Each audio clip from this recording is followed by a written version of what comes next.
Morning छात्राओं, आज की कक्षा 12 के लेक्चर में आप सभी का स्वागत है। पिछले लेक्चर में हमने प्रतिरोधों का संयोजन पढ़ा था, श्रेणी क्रम में और समांतर क्रम में।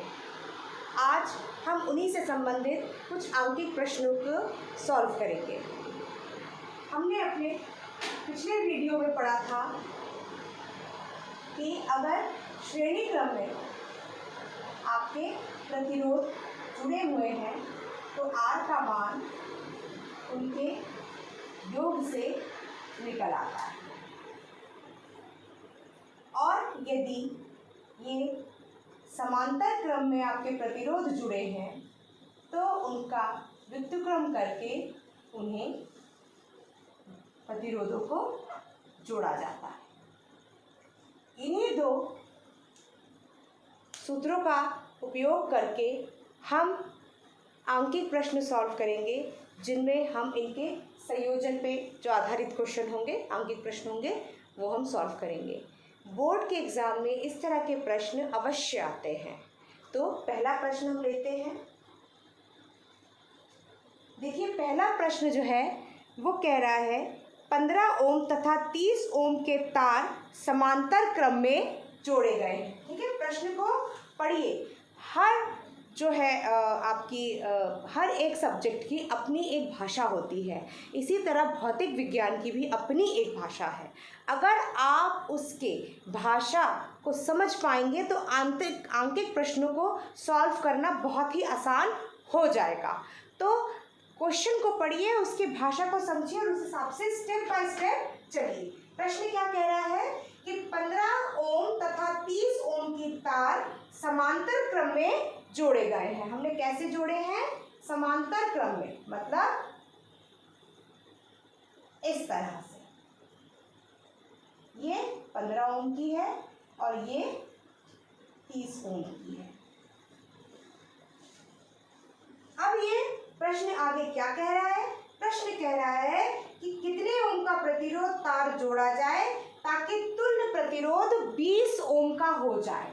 मतलब कि यहाँ पर मैं कितने, मान लीजिए R प्रतिरोध की एक तार जोड़ूं ताकि अब इनका जो तुल्य प्रतिरोध, मतलब मैंने उस दिन भी डिफाइन किया था तुल्य प्रतिरोध क्या है, कि इन सब प्रतिरोधों की जगह अगर मैं एक सिंगल प्रतिरोध का उपयोग करूं तो उसे तुल्य प्रतिरोध कहेंगे। तो इन सब की जगह, जैसे ये पॉइंट A से B में है, इन सब की जगह मैं एक जो है प्रतिरोध लगाऊं और उसका मान कितना होना चाहिए? उसका मान होना चाहिए 20 ओम। मतलब अब A और B में के अंतराल में 3 न रख के एक प्रतिरोध लगेगा। ये मेरा प्रश्न है। अब हम इसको हल कैसे करेंगे? देखिए, हमको इस चित्र में क्या दिख रहा है कि ये दोनों समांतर है। प्रश्न में भी यही दिया गया है। तो समांतर का सूत्र लगाएंगे और मान लेंगे कि हम R डैश निकाल रहे हैं। वो किसके बराबर होगा? 1/15 प्लस 1/30। इसको हम सॉल्व करेंगे। इन दोनों का जो एलसीएम है वो 30 आएगा। 15 दूनी 30, तो ये हो जाएगा 2, 30 एकम 30, 1, दैट इज 3/30। मैंने आपको उस दिन भी बार बार ये बात बताई थी कि ये जो हमें मान मिला है ये 1/R का मान है। हमें R क्या, R डैश जिससे भी हम उसको सिंबलाइज कर रहे हैं उसका मान चाहिए, तो हमें इसको पलटना पड़ेगा। तो मैं इसको पलट दूंगी तो R डैश का मान कितना आएगा मेरे पास? 30/3, ये आया 10 ओम। तो अब क्या हो गया?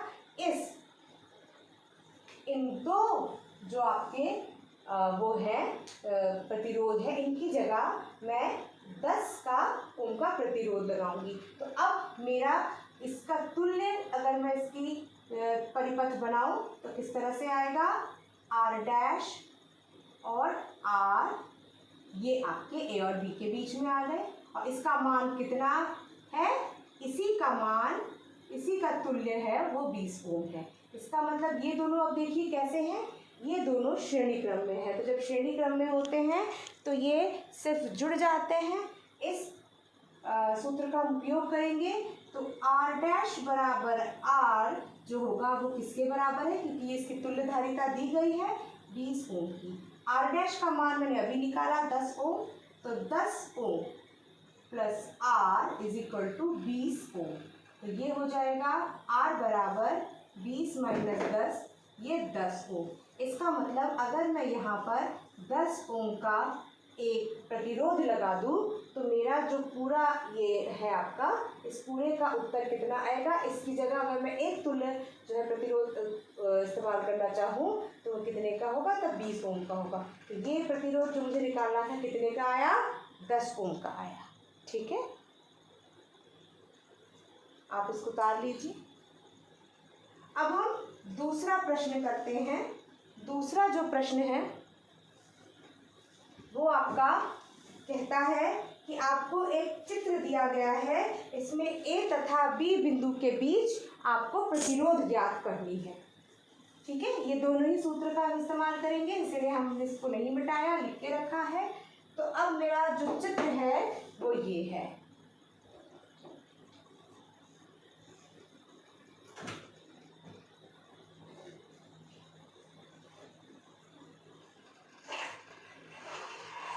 ये 2 ओम का है, ये 2 ओम का है और ये 2 ओम का है। तो ये ए और बी है। ए और बी बिंदु के बीच मुझे तुल्य धारिता निकालनी है। फिर आप चित्र में देखिए, ये दोनों समांतर में दिख रहे हैं, तो सबसे पहले मैं इन दोनों को सॉल्व करती हूँ। 1/r डैश बराबर इसी समांतर का ये प्रयोग करूँगी, 1/2, 1/2, ये हो जाएगा 2, 1 + 1, 2/2, ये आ गया 1। तो r डैश का मान कितना होगा, 1। अब ये या फिर हम थोड़ा सा और डिटेल लेते हैं। 1/r डैश का मान होगा 1, 1/1 कह सकती हूँ, तो r डैश का मान होगा 1। ठीक है, अब मेरा जो तुल्य प्रतिरोध है वो कितना हो गया, देखिए इन दोनों की जगह मैं 1 ओम का एक लगा सकती हूँ, तो ये इसी की तरह कार्य करेगा। ठीक है, इन दोनों की जगह मैंने सिर्फ इसको लगाया। ठीक है, अब इसमें हम क्या करेंगे, ए और बी के बीच में अब हमें इसको सॉल्व करना है। देखिए ये आपके श्रेणी क्रम में दिख रहा है, श्रेणी क्रम में होता है तो r का मान कितना होता है, r1 + r डैश या r + r डैश। r का मान मुझे कितना दिया है, 2 ओम और r डैश का 1 ओम, तो ये हो जाएगा 3 ओम। तो मेरा जो तुल्य धारिता है, ये जो चित्र दिया है इसकी तुल्य धारिता कितनी हो जाएगी, 3 ओम हो जाएगी। ठीक है, इसी तरह हम तीसरा प्रश्न लेते हैं, आप इसको लिख लीजिए। अब जो तीसरा हम लेते हैं वो भी यही प्रश्न है कि ए और बी बिंदु के बीच में आपको क्या निकालना है, आपको जो है तुल्य धारिता निकालनी है। इस बार का आपका चित्र कैसा है, देखिए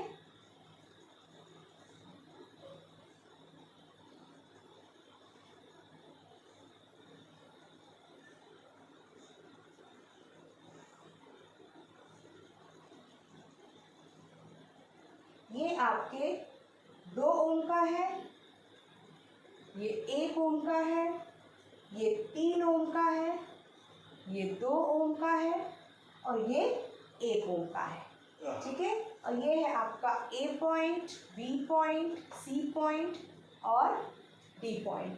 प्रश्न देखिए, इसमें 2 तरह से प्रश्न को पूछा गया है कि परिपथ चित्र में दिए गए A व C के बीच तुल्य प्रतिरोध ज्ञात कीजिए। मतलब पहले हमें करना है A और C के बीच। ठीक है, और दूसरे क्वेश्चन में इसी में दूसरे में A और B के भी मध्य तुल्य प्रतिरोध ज्ञात करने को बोला है। इसमें डिफरेंस आ जाएगा। किस तरह से, देखिए अगर मुझे A और C के इस पर करना है तो पहले मैं इसी के हिसाब से अपने पहले परिपथ को ड्रॉ करूंगी, इसको सिंपल फॉर्म में ड्रॉ करूंगी। देखिए कैसा हो जाएगा, ए और सी वाले को हम सॉल्व कर रहे हैं, ए और सी बिंदु। तो जिसको सॉल्व करना है वो 2 बिंदु आप बना लीजिए, ये ए है और ये सी है। अब देखिए यहाँ पर जो है 3 भागों में आपका विद्युत जो है, विद्युत धारा जो है वो 3 भागों में बट गई है। और जब भी विद्युत धारा बट जाती है तो किसमें था, वो आपका समांतर में था। तो ये 3 भागों में देखिए बट गई। ठीक है, ये जो यहाँ पर गया पॉइंट डी में जाकर ये 2 भाग में बट गया, ये देखिए। लेकिन ये चल कैसे रहा है, समांतर। जो यहाँ चला था वही करंट यहाँ जा रही है। है ना, यही करंट यहाँ जा रही है। तो ये D है और D के बाद फिर एक और है ये वाला और फिर ये आके C पे जुड़ गया। तो इसका मान कितना है 2 ओम का और इसका मान है 1 ओम का। अब एक जो ये बीच वाली थी सीधा C पे चली गई, ये बीच वाली थी ये सीधा C पे चली गई और जो यहाँ से जा रही है वो पहले यहाँ से B पे गई और जो धारा यहाँ गई थी वही यहाँ गई। तो ये श्रेणी क्रम में, क्योंकि श्रेणी क्रम में धारा बढ़ती नहीं है तो यहाँ से गई वही धारा यहाँ चलेगी, मतलब ये यहाँ गई और यही धारा पॉइंट B से होती हुई फिर दूसरे प्रतिरोध से होती हुई C पे चली गई। देखिए बच्चों, इसी को समझना सबसे इम्पोर्टेंट है। ये जो मैंने चित्र को सिंपल फॉर्म में लिखा, ये चित्र आपको लग रहा होगा बड़ा कॉम्प्लिकेटेड सा, लेकिन ये बहुत आसान दिख रहा है। ये बहुत ही आसान चित्र है। इसे अगर आप देखें तो आपको लगेगा कि ये इसका एक्चुअल में सिंप्लीफाइड फॉर्म है। सिंपल फॉर्म में ये चित्र बनता है। दोबारा से देख लीजिए, हमें A से C के बीच में निकालना है। उन दोनों पॉइंट को हम पहले लिख लेंगे, फिर हम क्या करेंगे, जैसे A में 3 भागों में बटी, 3 भागों में बांटा। जो पहला था वो D तक गया 2 ओम के प्रतिरोध से, फिर D से वही करंट, कोई बटाव नहीं है क्योंकि यहाँ से करंट देखिए मुड़ जरूर गई है लेकिन बटी नहीं है, चल के यहाँ चली आई, ये 1 ओम, फिर ये C पे चली गई। जो A से C था वो सीधी की सीधी चली आई, जो A से C तक इस रास्ते आनी थी वो B से होती हुई आई और ये भी देखिए श्रेणी क्रम में ही है, इस तरह से चली आई। तो अभी सिंप्लीफाइड फॉर्म में अब आपको आसान हो रहा होगा। देखिए ध्यान से, तो ये क्या है श्रेणी क्रम, ये क्या है आपस में श्रेणी क्रम। इसको नाम देती हूँ R', इसको नाम देती हूँ R'। तेरा R' क्या होगा आप बता सकते हो, श्रेणी क्रम में सिर्फ जुड़ जाते हैं तो 2 ओम प्लस 1 ओम, ये होगा 3 ओम। और R' कितना होगा, ये होगा 2 ओम प्लस 1 ओम, ये होगा 3 ओम। तो मेरे पास R' का मान कितना आया 3 ओम और इसका भी मान कितना आया 3 ओम। अब आप देख सकते हैं कि ये तीनों कैसे अवस्था में है, ये तीनों आपके समांतर में है और सबका मान 3 है। तो इसको अगर हम सॉल्व करेंगे तो किस तरह से सॉल्व करेंगे बच्चों, मैं ऊपर सॉल्व करती हूँ क्योंकि ये डायग्राम में रख। तो ये तीनों जो है अब कैसे आ गए हैं, अब ये समांतर क्रम में आ गए हैं। तो अब इन तीनों को हम कैसे सॉल्व करेंगे, हम पहले इसका एक तुल्य परिपथ बनाएंगे। हम यहाँ पर इसका एक तुल्य परिपथ बनाते हैं, ये 1, ये 2 और ये 3। अगर ये देखें तो ये पॉइंट A है, ये पॉइंट B है। इसे सॉल्व किया, ये 3 ओम आया, ये 3 ओम दिया हुआ है और ये भी अब 3 ओम आया। अब हम देखेंगे कि ये समांतर में है, तो 1/r मुझे निकालना हो तो 1/3 प्लस 1/3 प्लस 1/3। तो ये कितना होगा बच्चों, 1/r बराबर 3, 1 प्लस 1 प्लस 1, ये आया 3/3। तो R का मान कितना आया 3 ओम। इस तरह से आप इस प्रश्न को निकाल सकते हैं। लेकिन प्रश्न में क्या था, A और C के बीच भी निकालना है और दूसरा क्या दिया था, A और B के बीच में भी निकालना है।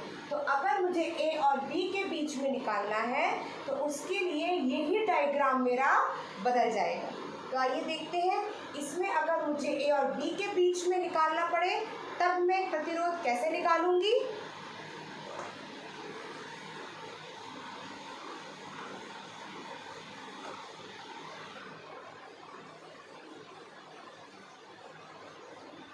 सबसे पहले मैं इसका एक तुल्य प्रतिरोध का एक तुल्य परिपथ बनाऊंगी। देखिए A और B के मध्य है तो आप A और B पहले ले लीजिए,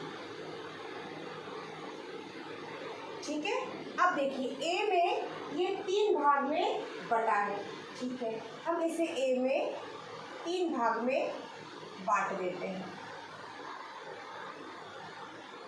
जो प्रथम भाग है, सॉरी ये अब ऐसे है, अब ये A से 2 भाग में जाएगा, ठीक है। ये A और B के बीच में निकालना है तो A से किस तरह से निकलेगा, A से D पे गया, A से इस परिपथ से होते हुए ये D पॉइंट पे गया, फिर D से ये आया आपका सी पॉइंट, ठीक है, यहीं पर अभी आप लिखिएगा, हम आए हैं सी पॉइंट पर, ठीक। और इधर से ए से सी पर भी एक प्रतिरोध आया, ठीक।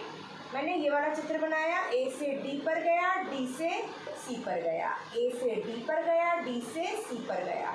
ये 2 ओम का प्रतिरोध, ये 1 ओम का प्रतिरोध, और एक जो है वो ए से लेकर सी तक पहुंचा, ए से लेकर सी तक पहुंचा, एक ये 3 ओम का प्रतिरोध। अब हमारा क्या है कि ये जो प्रतिरोध है सी वाला, ये सी से एक प्रतिरोध बी पे गया है, ठीक है, हमने यहाँ पर पॉइंट बी बनाया था, सी से एक प्रतिरोध बी पे गया है 1 ओम का, ठीक। और ए और बी के बीच भी एक तुल्य प्रतिरोध है जो किसके बराबर है, 2 ओम के बराबर। इस चित्र को बनाना ही बेटा सबसे इम्पोर्टेंट है, ये चित्र ही आपका सबसे ज़्यादा इम्पोर्टेंट यहाँ पर है। दोबारा से इस चित्र को मैं समझा रही हूँ, ध्यान से समझिएगा। ए से सी हमने निकाल के देखा, हमें ए से बी निकालना है, तो मैंने ए पॉइंट और बी पॉइंट ले लिया। अब ए से आपकी धारा एक गई जो डी से होती हुई सी पे पहुंची, ए से धारा गई जो डी से होती हुई सी पे पहुंची, ठीक। और एक ए से गई जो सीधा सी पे पहुंची, तो एक ए से गई जो सीधा सी पे पहुंची। एक धारा ए से सीधा बी पे गई, एक धारा ए से सीधा बी पे गई, और सी और बी के बीच में एक रजिस्टर या एक प्रतिरोध और लगा। इस तरह से मैंने इस चित्र को बनाया है। अब मैं इसको सॉल्व करना शुरू करूंगी। आपको दिख रहा होगा कि ये दोनों कैसे में है, ये दोनों श्रेणी क्रम में है। इसको आर डैश नाम देती हूँ, तो मेरा आर डैश कितना आएगा बच्चों, 2 ओम प्लस 1 ओम बराबर 3 ओम। तो अब अगर मैं इसका एक तुल्य प्रतिरोध बनाऊं इसका, तो क्या हो जाएगा, देखिए ये है मेरा ए, डी और सी का बीच का पॉइंट खत्म हो गया, और ये मेरा बचा ये बी पॉइंट, इसके साथ ये समांतर में है, और यहीं से ये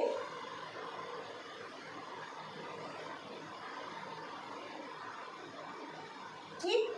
अब आप देखिए इसका मान मैंने कितना निकाल लिया है, 3 ओम, और ये 3 ओम ऑलरेडी है। अब आप अगर इस चित्र को ध्यान से देखें तो इस चित्र में अब ये वाला हमको सर्किट सॉल्व करना है। ये वाला सर्किट में आप ध्यान से देखिए तो ये कैसे है, 1/3 1/3 में होगा, क्यों, क्योंकि ये समांतर में है। तो मैं अब आर डबल डैश निकालूंगी, ये होगा 1/3 प्लस 1/3, ये हो जाएगा 3, 1 प्लस 1 2/3। तो आर डबल डैश मेरा क्या होगा, इसको मुझे पलटना पड़ेगा, ये मैंने पहले भी आपको बताया है। ये हो जाएगा 3/2 ओम, ठीक है। अब आपका यहाँ पर कौन सा लग गया है, 3/2 ओम, ठीक। अब हम इसको बनाते हैं। अब इसका तुल्य प्रतिरोध कैसे बनेगा बच्चों,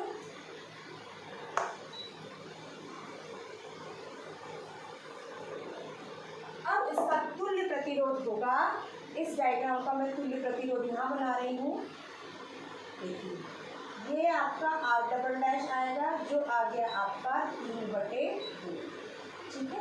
और इसके साथ एक है ये आपका पॉइंट सी है, ये आपका पॉइंट ए है, ये आपका पॉइंट बी है, और अब इसके यहाँ ए से एक 2 ओम का प्रतिरोध है, जो कितना सिंप्लीफाइड हो गया। अब देखिए ये दोनों, इसका मान कितना, 1 ओम, ये दोनों कैसे हैं, ये दोनों श्रेणी क्रम में हैं। तो अगर ए वाला है तो इसको मैं क्यों ना नाम दे दूँ आर ट्रिपल डैश, तो मेरा आर ट्रिपल डैश क्या होगा, 3/2 प्लस 1, ये हो जाएगा 5/2। आप इसको सॉल्व करिए, 5/2 आएगा। अब मेरा जो तुल्य प्रतिरोध है बच्चों वो कितना हो जाएगा, थोड़ा कॉम्प्लिकेटेड सवाल है लेकिन इस तरह के सवाल आपके पूछे जाते हैं। तो अगर मैं अब इसका एक तुल्य प्रतिरोध बनाऊं, अब मेरे पास इसकी जगह 5/2 है, ये ए है और ये बी है और ये है मेरे साथ में 2 ओम का, ठीक। और अगर मैं अब इसको सॉल्व करती हूँ तो बेटा ये कैसे में है, ये आपके हैं समांतर में। अब मैं इसको सॉल्व करूं तो ये सॉल्व करने पर बेटा कितना आएगा, देखिए